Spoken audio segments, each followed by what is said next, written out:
Oke, sahabat Swan Retail. Nah, hari ini saya ingin cerita-cerita awal mula berdirinya Swarna Retail. Nah, Swarna Retail itu apa sebenarnya ya? Swarna Retail itu adalah brand usaha saya pribadi yang bergerak di bidang pengadaan perlengkapan minimarket dan software kasir, perlengkapan kasir. Nah, saya ingin cerita dari awal mula asalnya Swarna Retail dari mana gitu. Saya sendiri itu lahir di Jambi. Nama saya Selamat Pujiono, lahir di Jambi. Sesuai namanya mungkin agak kurang Jambi ya, namanya Selamat Pujiono ya.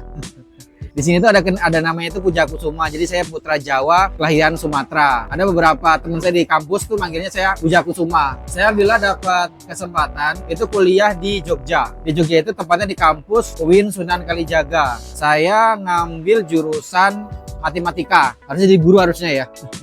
Gurunya guru-guru tapi lainnya ke penjual rak atau ke konsultan minimarket di UIN Sunan Kalijaga di kampus, mengikuti kegiatan koperasi mahasiswa UIN Sunan Kalijaga atau disingkat Kopma UIN Suka gitu. Nah, di sana itu namanya koperasi mahasiswa, itu ada unit-unit usaha. Nah, yang paling besar tuh minimarket. Ada minimarket, terus toko buku, terus ada layanan simpan pinjam, ada layanan pengiriman pos JNE waktu itu, ada paket pengiriman, ada 4 unit usaha. Karena background saya kan dari Jambi, terus dapat kuliah di Jogja, dan kuliahnya itu pun kuliah beasiswa teman-teman. Saya backgroundnya dari keluarga ya sederhana, dibilang kurang mampu ya enggak sih, ibu bapak sederhana, bapak jualan bakso.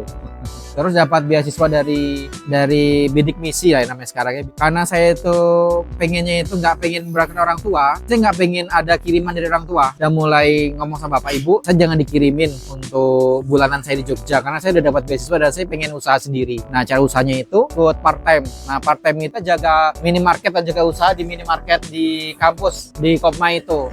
Nah, disitulah saya mulai kenal dunia minimarket teman-teman. Jadi yang meracuni saya di dunia minimarket ya koperasi mahasiswa UIN Suka.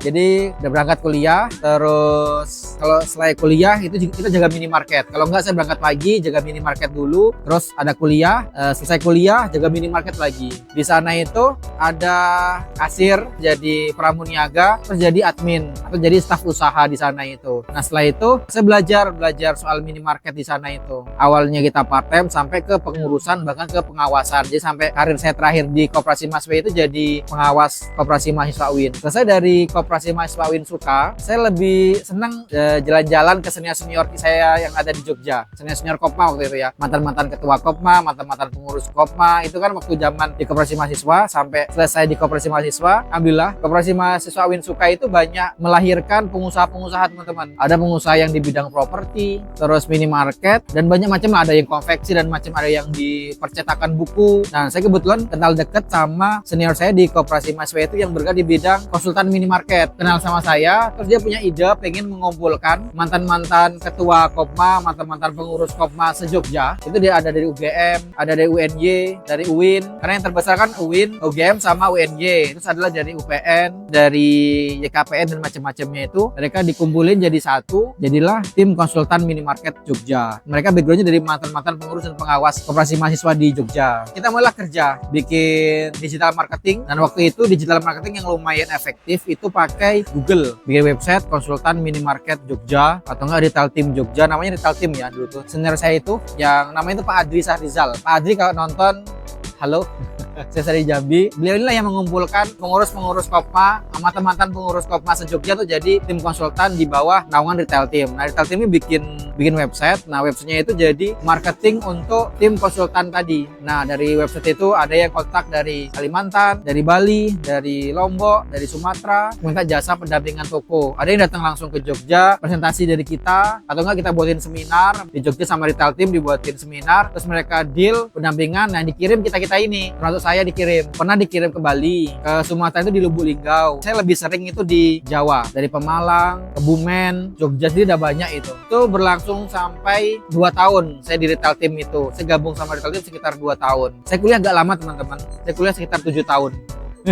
Boleh dicontoh, boleh enggak gitu lah. Kalau misalkan dicontoh, cari kegiatan selain kuliah, usaha dan macam-macamnya. Tapi kalau sudah cuma kuliah, kuliah sampai 7 tahun tuh mungkin jangan dicontoh. Saya lulus kuliah di semester 14, itu tepatnya di tahun 2016. Saya ngomong sama Pak Adri tadi, Bang saya mau pulang ke Jambi, saya mau buat usaha konsultan minimarket. Nah waktu itu niatnya masih konsultan minimarket, karena background kita itu di konsultan minimarket gitu kan. Di perlengkapan minimarketnya itu kan sebenarnya pelengkap waktu itu. Utama itu di konsultan. Saya tetap ngiklan di rak minimarket, tetap saya iklan juga. Jadi rak tetap saya iklanin, konsultan tetap iklanin. Saya 2016 pulang ke Jambi, dengan restu dari Pak Adri tadi, dibantu beliau juga. Waktu itu saya dipinjamin uang untuk pulang ke Jambi, 5 juta teman-teman dipinjamin itu untuk modal bikin usaha konsultan minimarket di Jambi. Tapi sebelum saya pulang, saya sudah bangun website sendiri. Namanya itu rakminimarketsumatra.com. Nanti teman-teman bisa cek di websitenya, bisa dicek linknya di atas atau enggak potong gambarnya nanti bisa dilihat. Websitenya itu rakminimarketsumatra.com. Karena saya tuh pengen nembak Sumatera waktu itu. Jadi saya punya mimpi besar, pengen anggaplah pemasaran menguasai Sumatera.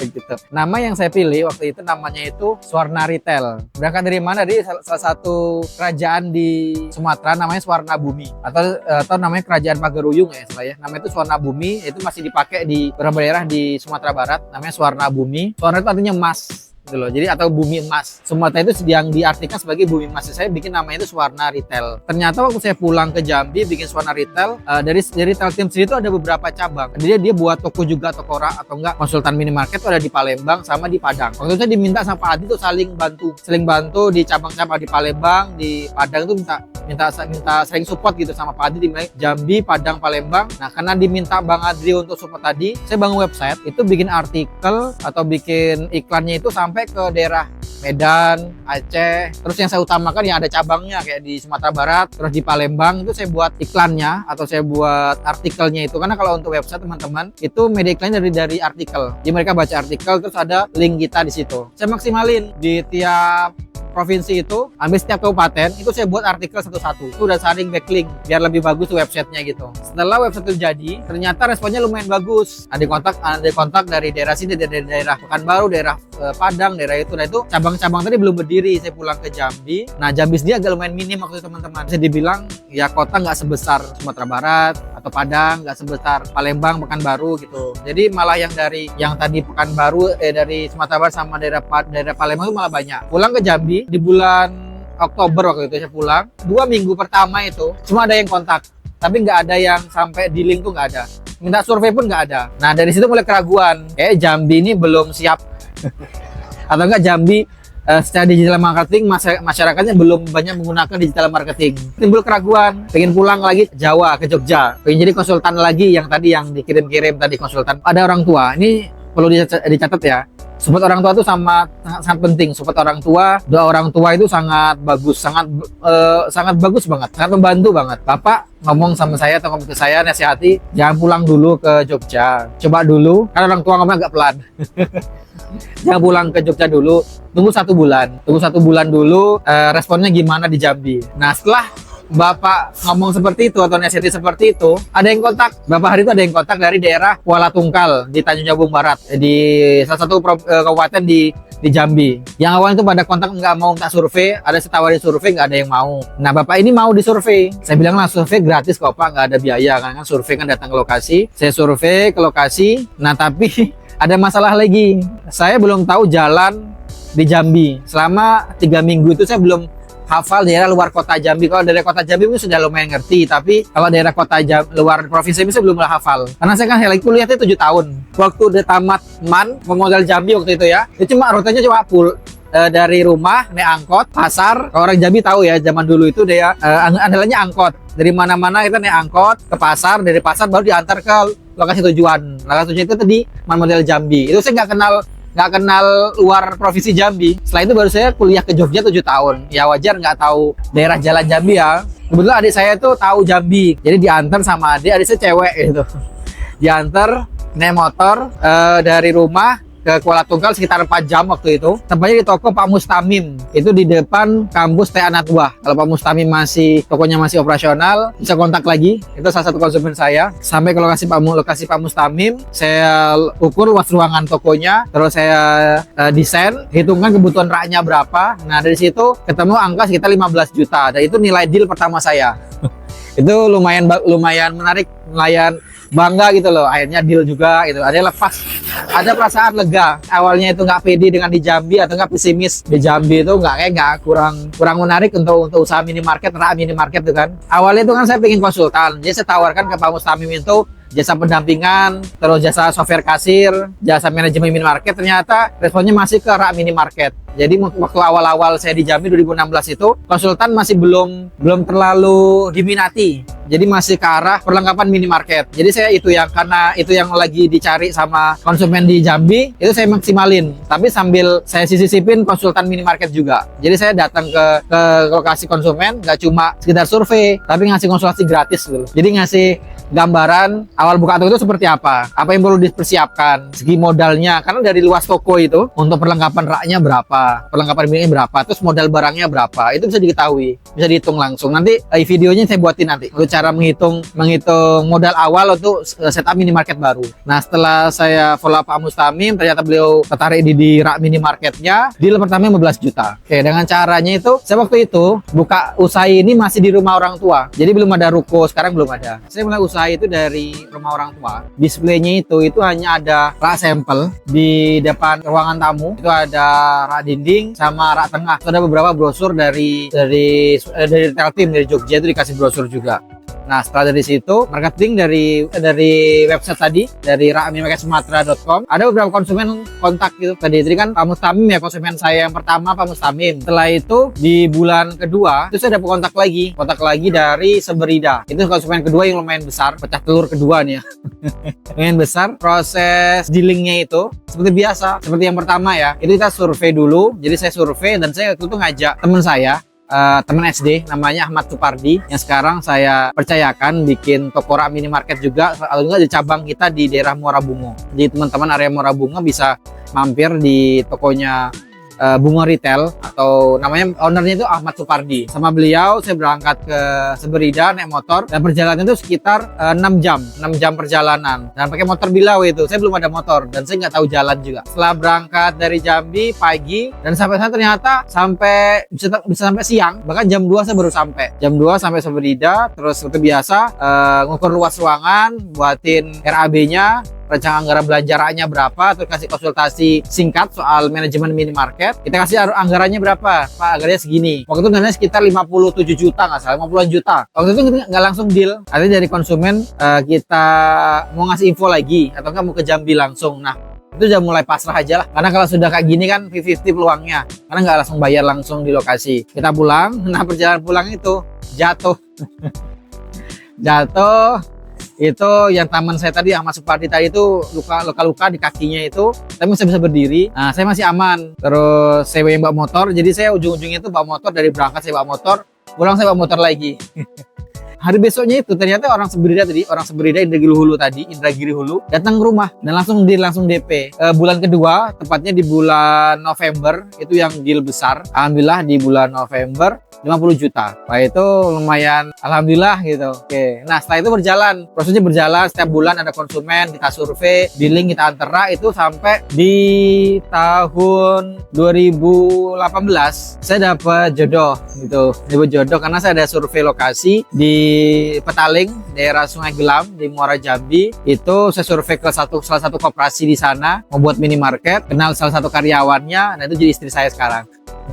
Namanya Mutmainah. Setelah saya nikah di bulan Juli tanggal 1 Juli, itu selama bulan Juli sampai di bulan Oktober juga sih dapat surveian atau dapat calon konsumen itu di daerah Tebing Tinggi, di daerah PT Lontar Papirus, itu anaknya Sinarmas. Kita diminta survei naik motor sama istriku, perjalanan sekitar 4 jaman, dan lebih ngerinya lagi itu yang agak lumayan ragu tuh di 1 jam terakhir menjelang sampai, karena kan itu itu koperasi di bawah naungan Sinarmas. Sinarmas itu kan produksi bahan kertas. Jadi mereka ada hutan produksi, hutan akasia. Kita perjalanan itu masuk di KM 91 Jalan Lintas Timur 1 jam lebih itu di hutan akasia. Jadi udah mikir nih, ini kita ketipu Pak ya. Ukuran besar loh tokonya, itu kita survei 20 kali 30, gede banget di PT Lontar Papirus itu. Di bawahnya Sinarmas, sampai 1 jam kayak ngerasa ketipu. Sampai di lokasi ketemu sama direksi atau enggak pengurus-pengurus koperasi Lontar Papirus itu, kita langsung diminta presentasi karena kan sudah dikasih gambaran denah tokonya itu 30 kali 20. Saya buatin desain, langsung presentasi, kebutuhan raknya segini. Nah totalnya itu di angka 270 juta. Nah itu saya sama istri saya baru nikah, dapat surveian segitu besarnya, ya berharap lagi rezeki kita nikah gitu loh. Tapi setelah presentasi itu nggak langsung deal karena mereka mau rapat dulu gitu. Jadi kita pulang sama istri saya malam, jadi agak sore itu kan, sore menjelang maghrib itu tengah hutan lewat. Terus jalan lintas malam agak gelap, sampailah kita ke rumah. Nah 1 minggu dapat kontak dari pengurus atau enggak direksinya Koperasi Lontar Papirus, kita mau ke Jambi Mas gitu kan. Ya semoga mau minta penjelasan lagi, mau minta presentasi lagi gitu kan. Ya harapan saya semoga deal gitu kan. Datang ke rumah saya yang saya ceritakan tadi, itu kan saya displaynya kan di rumah, di ruang tamu, ada rak aja gitu kan. Pihak dari Lontar Papirus lihat langsung, lihat raknya, bahannya, dan mereka nilai bagus. Nah ada ibu saya atau istri saya itu ya biasa nyiapin air minum, air teh, air kopi, terus ada gorengan juga. Bahkan kadang kalau jam makan siang kita ajak makan siang sekalian bareng-bareng. Alhamdulillah berita bahagianya deal loh. Deal di 270 juta. Itu di bulan sekitar bulan Oktober saya itu. Oktober. Nah, pasang di bulan November. Nah, di bulan November. Nah, selesai pembayaran, itu yang kerja saya ngajak tetangga-tetangga, ada 7 orang saya ajak tetangga itu tuh masang rak. Ada Pak Ade itu saya ajak, ayo masang rak. Nggak bisa saya ajarin gitu. Masang rak karena lihat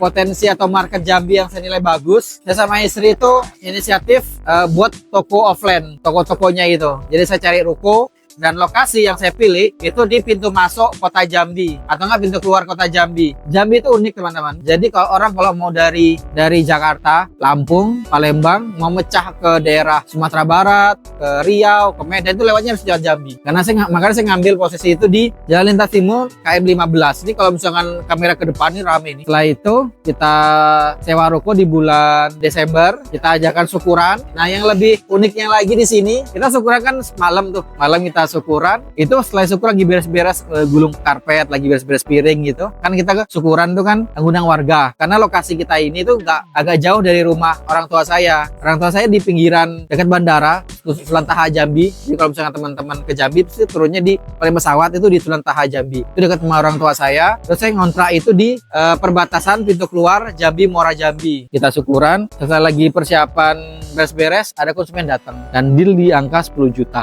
Agak unik gitu, buka toko malamnya, belum buka paginya kan bukanya sana itu sudah ada konsumen datang. Alhamdulillah berlanjut sampai sekarang. Waktu itu saya buka toko itu belum ada mobil, ada teman-teman nyaranin kredit aja gitu kan, kredit enggak beli mobil kreditan. Saya nggak berani kredit. Saya bilang enak sewa mobil sekitar toko aja lah. Ada nggak mobil sewa tuh ada. Alhamdulillah di bulan kelima saya sudah bisa beli mobil, tapi sistemnya tempo. Walaupun harganya cash, saya dikasih kelonggaran sama orang dealer dikit di tempo 3 bulan. Dan mobilnya mobil putih ini. Ini kalau bisa dilihat nanti bisa di sekali sana mobil pertama saya setelah beli mobil ini di bulan kelima. Jadi buka toko di bulan akhir Desember, bulan kelima saya udah bulan Mei saya udah beli mobil. Sering berjalan waktu, singkat cerita, usaha saya berkembang. Saya nggak cuma jual di sini, saya ngajak teman-teman untuk bikin cabang. Nah, cabangnya itu ada sekarang alhamdulillah daerah Pekanbaru bisa langsung ke Riau Retail. Itu ada cabang di Retail, daerah Muara Bungo ada di Bungo Retail, dan daerah di Palembang ada Ampera Retail gitu. Dan sistem marketing saya ketika jualan itu marketingku konsumenku gitu. Jadi misalnya dapat konsumen di daerah Riau, kirim rak ke sana, bilang Pak, nanti kalau bisa ada tanya-tanya rak, bilang dari saya dari Jambi gitu. Nanti kalau misalkan deal, saya kasih komisi atau kasih fee. Dan alhamdulillah deal, konsumen menghasilkan konsumen, jadi konsumenku gitu kan. Itu dealing pernah di Tembilahan itu, kita nganter rak itu, nganter ke konsumenku tadi itu, saya ngasih penawaran atau ngasih pilihan ke konsumen tadi, fee-nya atau komisinya mau rak atau mau uang gitu kan. Dan rata-rata pada mau rak gitu. Jadi sambil ngirim rak, sambil ngasih komisi dalam bentuk rak tadi ke konsumenku tadi. Dan itu berlaku ke semua konsumen, hampir konsumen, karena Jambi itu ke Sumatera itu tahu jauh teman-teman. Kalau misalnya di Jawa itu 2 jam 3 jam udah pindah, masih rame atau enggak langsung sejam aja atau setengah jam udah dapat kabupaten.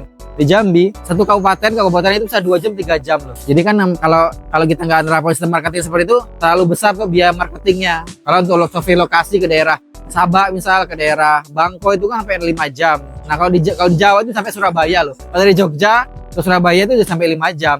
Kalau di Jambi itu masih dalam satu provinsi, masih cuma ke satu kabupaten tok gitu. Saya ngajak teman-teman, tim saya yang kerja di sini, saya tawarin mau nggak bikin Tokora, bikin cabang juga. Tadi kan teman saya di Muara Bunga udah mau, terus ada lagi di Pekanbaru, dan teman saya lagi yang kerja kerja ke saya itu, yang tim saya itu yang kerja di Suwarna Retail, saya tawarin buka di Palembang, dan beliau mau. Dan sekarang Palembang udah jalan 2 tahun. Di 2025 Palembang udah jalan 2 tahun. Sekarang kita juga sudah mulai produksi sendiri, lokasi produksi kita sendiri. Nanti bisa dicek video lokasi produksi kita ya, di atas dicek di sini linknya. Nah, kita nggak cuma produksi barang-barang yang awal kita beli ke supplier di Jawa itu.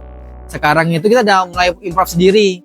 Ada beberapa produk buatan kita sendiri. Contohnya ada RC Mini, ini buatan sendiri. Ada ram gantung, nanti ada rak renceng, itu ada produksi kita sendiri. Ada neon box, ada pelang nama, itu kita udah mulai produksi sendiri. Sekarang itu lebih berkembang, nggak cuma rak minimarket, tapi lebih ke arah perlengkapan minimarket secara luas. Ada neon box, pelang nama, bahkan lampu, instalasi lampu minimarket kita juga bisa buatin gitu. Nah, inti dari obrolan ini, saya kan awalnya ke konsultan. Awalnya pengen awalkan konsultan, permintaan Jambi atau Sumatera itu masih ke arah perlengkapan minimarket. Kalau untuk konsultan pun masih terbatas di perbagian, nanti yang ngajarin cara input data, ngajarin cara penggunaan software kasir. Belum ada secara keseluruhan dari mulai bikin RAB barang, pelatihan karyawan sampai tokonya buka, bahkan sampai monitoring itu belum terlalu jalan. Nah sekarang di tahun 2024 sudah mulai teman-teman, sudah mulai ada nawarkan jasa pendampingan konsultan minimarket. Jadi bagi teman-teman yang area Sumatera, jangan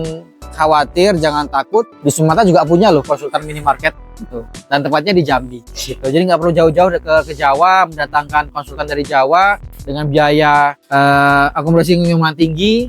Nah Jambi udah punya sendiri. Mungkin itu aja obrolan kita di awal perkenalan Suwarna Retail. Nanti saya siapkan beberapa video-video untuk proses konsultan di toko-toko kita. Ada mulai cara open rekrutmen karyawan, bikin open rekrutmen karyawan, bikin RAB barang, display barang, terus input data, terus cara menentukan keuntungan, bikin laporan bulanan. Nanti kita buatin video kita masing-masing. Oke, cukup sekian, semoga bermanfaat. Terima kasih sudah menonton video ini, dan jangan lupa komen, share, like, subscribe channel ini. Oke, terima kasih.